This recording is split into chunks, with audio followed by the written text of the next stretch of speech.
Hey everyone, I'm back and we're answering another question, which I suddenly don't have pulled up right in front of me. Let me see if I can find the question. The summary of the question was, uh, is there any progress on the path to liberation? And the full question from Manjunath Ramakrishnan was, if I'm aware of my thoughts for most of my time in a day and practicing 2 hours a day, is there more chance of reaching the goal, i.e., being fully liberated? Can you please explain your experience in meditation practice for a decade, like before starting meditation in the present moment, i.e., is there any progress in the path? So many things to say about this. This is one of those questions that I think we all wish there was a way that we could measure our progress. With fitness, it's so much easier. You can point to I can't point to the size of my muscles, but one can point to the size of their muscles or how much they can lift or how far they can run or how fast they can run or their weight. So many different things you can measure to try to get a sense of um, your progress on the path to fitness, but it's a lot harder in the meditation space. And I think that's kind of one of the exciting things about the time we live in now is that there's so much investigation into different qualities, and none of them are perfect. Just like weight is not a good indicator of how fit you are, and yet it can provide some sense. So there are lots of indicators that people are studying, sort of in the brain, as well as just self-reported metrics. But coming back to the question, um, I have several ways into this. So one is, let's just start personal. Do I feel any wiser today? Um, and that's kind of a tough question to answer because that's like asking an investor, have you made money on the market? And that's the wrong question to ask because hopefully many people are able to make money on the market. But the better question is, are you better off today?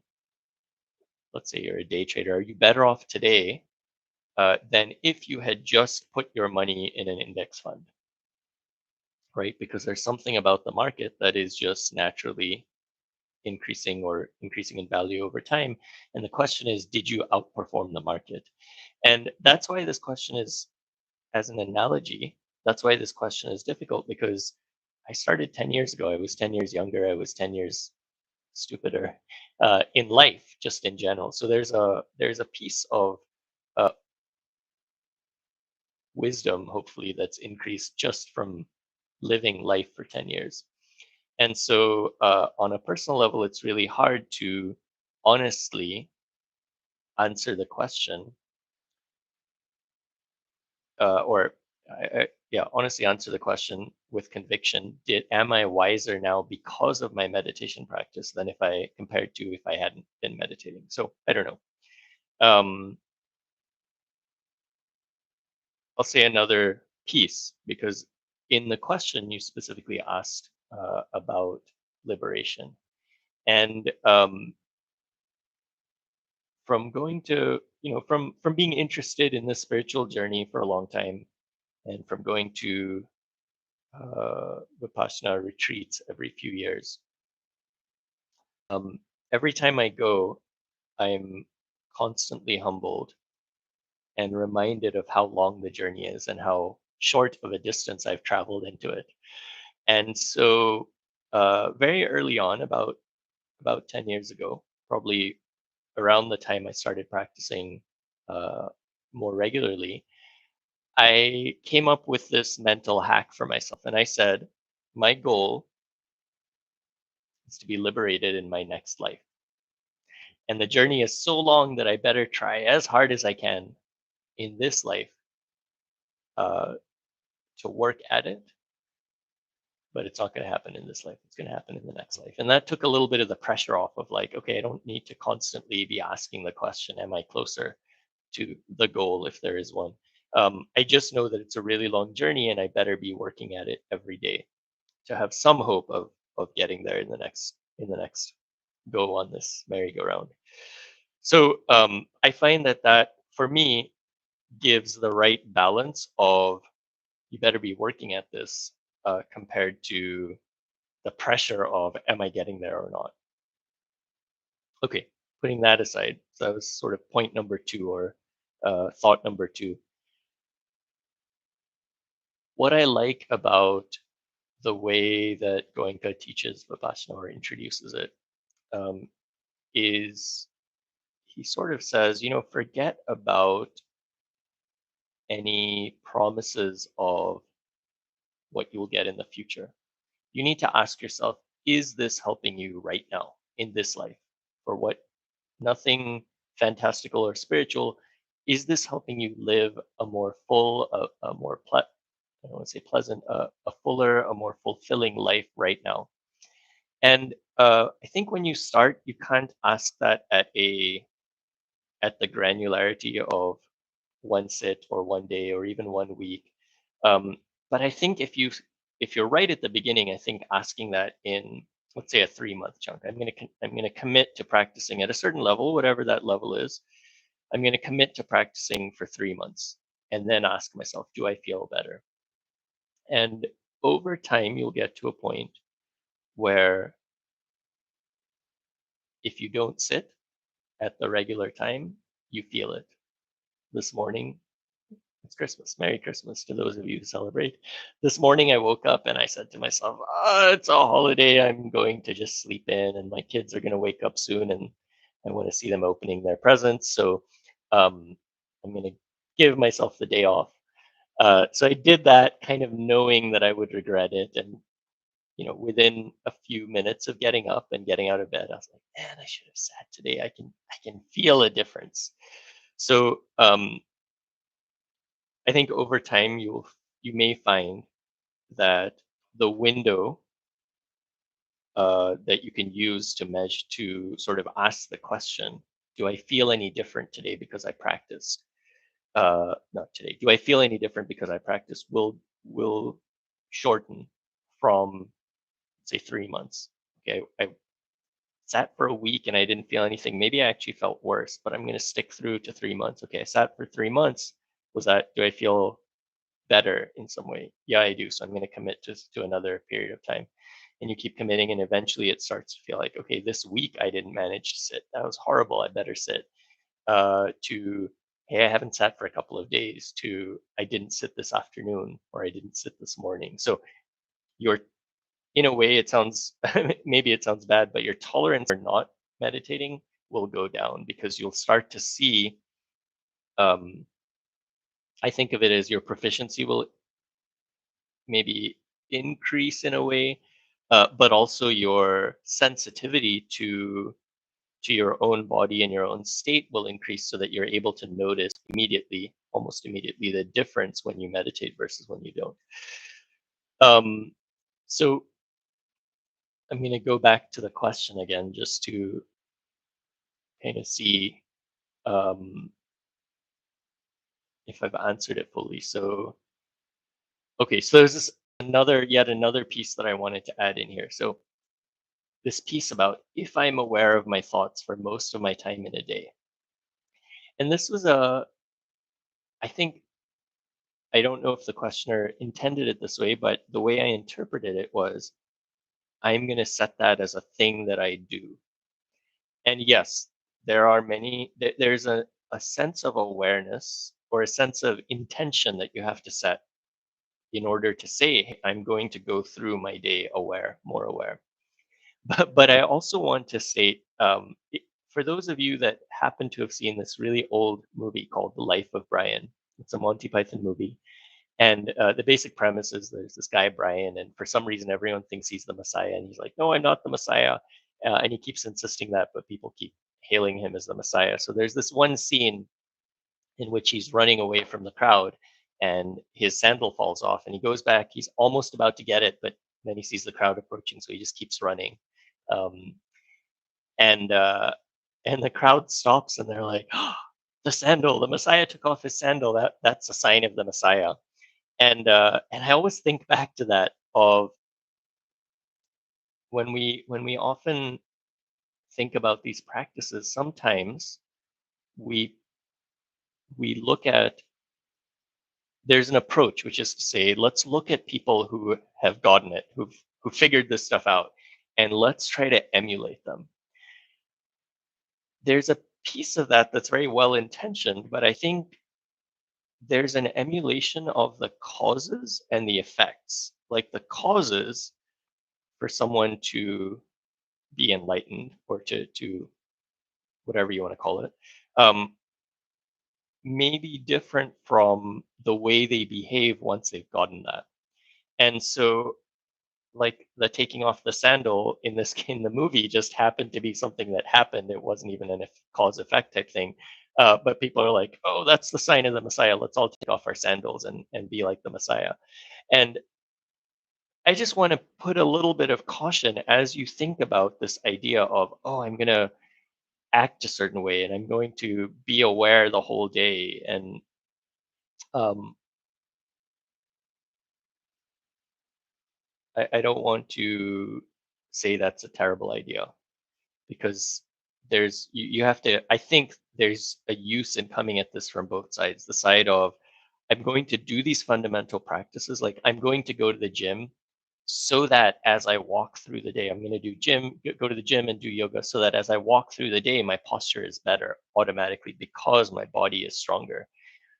Or I'm going to really try hard to get my body into a good posture, but I'm going to struggle with it because my body's not strong enough. But maybe if I focus on that, maybe that'll inspire me to get my body strong. Okay, so the same kind of thing in the meditation space. I feel like you can have an intention to be aware all day, but if intention was all it took, I think we'd all not be talking about this, right? It takes more than intention. So that it's nice to have an intention, and maybe that intention is also helpful because it will inspire you to do kind of the gym work that will then allow you to maintain that awareness during the day. I don't know if that made sense, but I guess what I'm trying to say is the piece about let's be aware throughout the day. I think that's a good intention to have, and don't hold too tight to it because it takes more than intention to do that. I think it takes a foundational practice, which then naturally has the side effect that you tend to be more aware throughout the day. Okay, so uh, I want to go back and try to summarize some of the things I've said. So one thing is, it's really hard to measure progress on this path. It traditionally has been. I think the time that we live in is great because there's a lot of research happening in the space, and there are many different metrics that people are trying to come up with. So, uh, I think over time that will become easier. But right now, there's no like easy way. Two, um, even the idea of striving for liberation, I think, is tricky. And the mind hack that I use is to say, I hope to get liberated in my next life, but I know that the road is so long that there's no room for slack even in this life. So sort of takes the pressure off of arriving somewhere, but it keeps the pressure on of working at it, and that's what's helpful for me, in terms of kind of the long arc of wanting to practice. Then coming on a shorter scale of like, do you see a difference? I think the summary here was that I like Goenka's approach to say this is not a practice about achieving something in your next life, achieving something in your old age. This is about living a healthier life here and now. Now, the here and now can't be like I'm going to meditate for 10 minutes and boom, I feel great. Uh, Sometimes that happens, but especially when you're starting out, it's useful to commit to a longer period and say, okay, I'm going to try this out for 3 months. Do I feel better? And over time, I found that that window of how long I had to meditate or not meditate to see the impact became shorter and shorter. And I was just saying how this morning I didn't meditate, made up this story about how it was Christmas and I was going to sleep in. And I am immediately feeling it, even after waking up, feeling like, yeah, I really should have just done the practice. I know better. So, so that's the piece of like the measuring. And then the final thing that I was saying was this idea of should I try to be aware um, all the time throughout the day? That's a good intention to hold, but just know that it takes more than intention, and that it's your practice that will actually enable that. So the combination of having the intention, and maybe that will inspire you to do the practice, but then also just doing the practice and trusting that it will naturally result in this peripheral attention that or awareness that persists throughout the day, and that'll get better with time. And I definitely don't claim to have that, but I do feel like it's increased. I'm again looking at the question to see if there's anything I forgot or anything I wanted to add. I don't see anything. I'm going to pause there, and I see a question from Karan. Does Vipassana after sleep?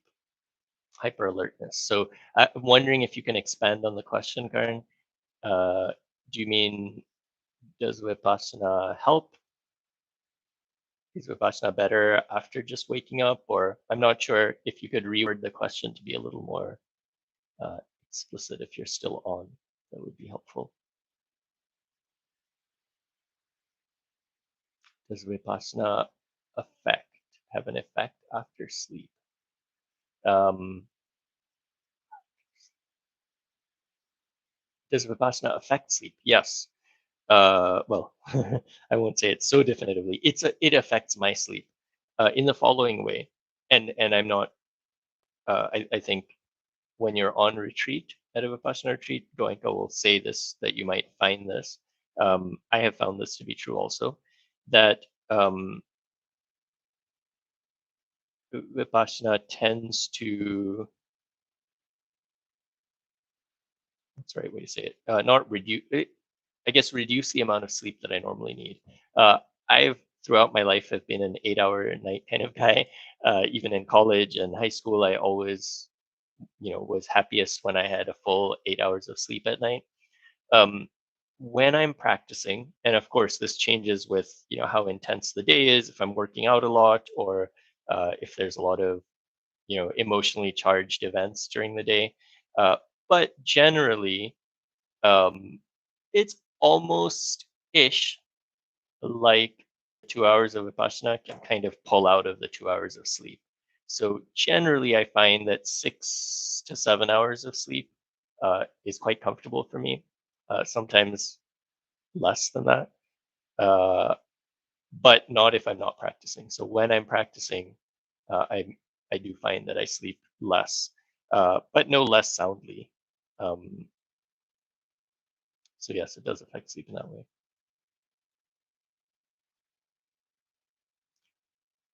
I'll pause in case you have a follow-up, and I see another question, which I'll get to in a moment.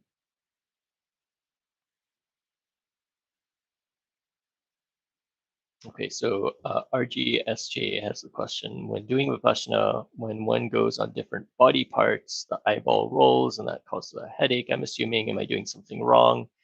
I think I'd answered this in another video because someone else had this question, or maybe it was in a comment. So I'll answer it anyways. What I found is that if I am following the body parts with my eyeballs, that's okay. Uh, thanks, Karen. Um, it's not bad. Sometimes when I start, when I started, and also sometimes when I start, on a given day, uh, to help me bring my attention to a body part, sometimes I do notice that my eyeballs are kind of looking in that direction. However, and this is an important however, what I find is when I'm doing that, I'm sort of imagining that body part. It's a cognitive process. There's a different, there's just a different feeling to the process by which you feel into a body part. And I'll do this same practice again. So if you're following along or watching the recording, put your hand up like this. You can look at it, observe your hand. It's your hand. Okay. So now just hold the hand really still. And now close your eyes.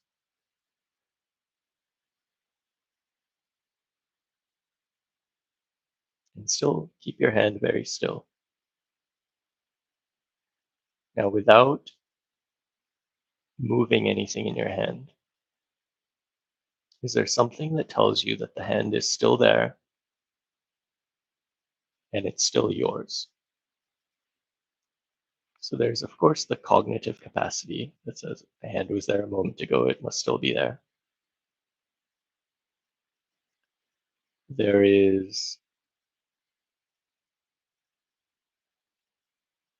maybe as you're doing this, you're still looking with your eyes closed, maybe your eyeballs are pointed there. But pointing your eyeballs there is not what tells you that your hand is still there. So many people might experience their pulse. Maybe you experience, maybe you're feeling some sort of weight. Maybe because I'm holding my fingers apart like this, I'm feeling a tension over here. And I can definitely feel my blood flowing. And I can feel a sort of tingling or aliveness in some parts of my hand. So you may or may not feel any one of these or all of them. I'm just giving you cues. And if I were teaching live, I would see if you are nodding your head, but hopefully, you feel some of these. So now you can open your eyes. So when you're doing that, there's a feeling, like the feeling of pulse, the feeling uh, of aliveness, weight, and that's the feeling that we want to. That's the way in which we want to move our attention throughout our body. And one way I think about this is instead of looking with my eyes, almost as if, so when I'm looking with my eyes, it's like the me that's looking is somewhere back here. It's behind my eyes and I'm looking here. If you can almost imagine, and this works for me, I don't know if it will work for you, but I almost imagine like coming from here and being like, let me feel into it from this part of my body, from my heart. Um, it's a different way of feeling into the body. And when couple of things. Uh, First off, why not do the eye rolls, or why not look with your eyes closed?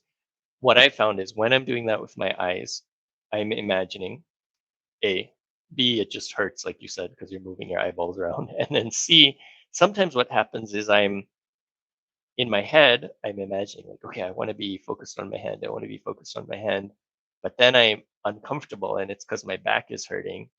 And if my back is hurting and I'm aware of my back, then I'm actually not paying attention to my hand. So actually, my attention is on my back.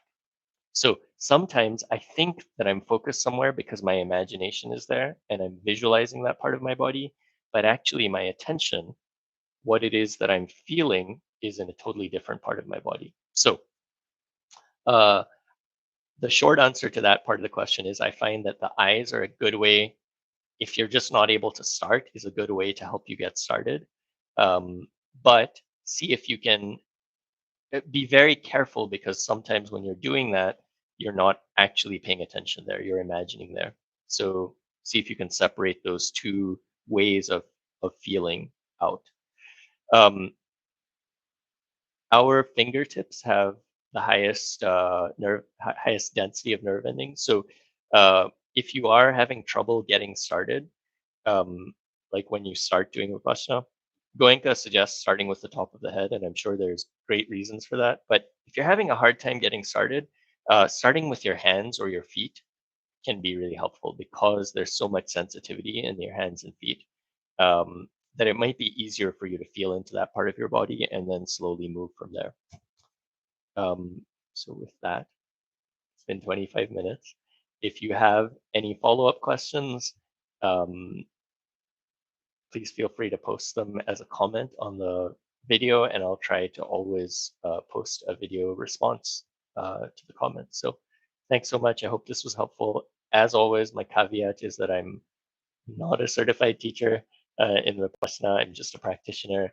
I do teach a secular mindfulness class on and off, but I'm here just to share and hopefully be of service. So thank you.